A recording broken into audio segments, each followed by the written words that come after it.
Warning, this is how I personally complete each project. I do have some mechanical and electrical knowledge. Use this video at your own risk. I am not and will not be responsible for any damage that may occur while you attempt to repeat as I do. Always follow all manufacturer warnings and instructions. Consult a professional if you are unsure. DADDYGVILLE'S World. What's up, everyone? Welcome to the channel. Well, yesterday Wanda came in. She goes, "Mom broke the handle on the Durango." My first thoughts, man, I gotta pull off the door panel. I've got to unbolt it. I gotta unhook the rods. It's not a hard job. It's just time consuming. And if you break a little tiny clip, then you gotta go buy them clips. But you know, I was just like, all right, I'll go out here and look at it. She said, well, I got it in here in the cabinet. I said, it broke completely off? She goes, yeah.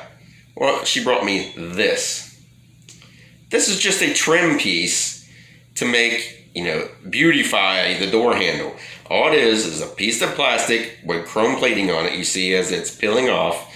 And the only thing you gotta do is take some two-sided tape and put it back on. So, here we go.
Be sure to like, subscribe, and hit that bell so you never miss a video.